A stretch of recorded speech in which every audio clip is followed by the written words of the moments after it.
Once upon a time, deep down in the ocean, there lived a beautiful mermaid. She had a beautiful voice and was the youngest daughter of the Sea King. The mermaid would often swim up to the surface of the water to watch the human world. She was fascinated by everything she saw and learned about from the humans. And she particularly loved their shoes. She would collect them and keep them in her grotto. One day, the mermaid saw a handsome prince on a ship. He was so charming and good-looking that the mermaid fell in love with him at first sight. Every day after that, the mermaid would swim up to the surface and watch him. But she could only gaze at him from afar because if the humans saw a mermaid, they would kill her for her beautiful skin and hair. One day, the mermaid got too close to the ship and almost got caught. She managed to escape, but not before the prince saw her. The prince was stunned when he saw the mermaid. He had never seen anything like her before.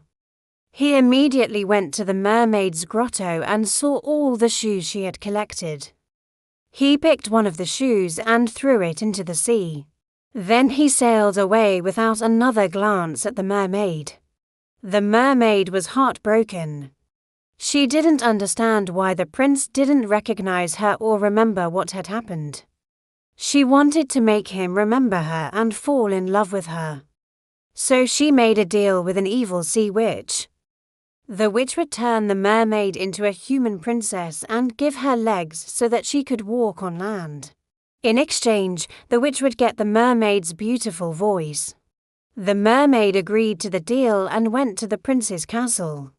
She couldn't speak, but the prince recognized her as the mermaid at once. He was surprised that she didn't have a tail, but he didn't remember anything about her being a mermaid. Still, he took her in and gave her a room in his castle. Every night, the mermaid would look at the shoes she had collected and remember who she once was. She missed her old life, but she was determined to make the prince fall in love with her. She knew that if he did, she would become human forever. Will the prince recognize the mermaid's true identity? Will she get her voice back? And will she ever become a human princess? Find out in the next part of this amazing story, The End.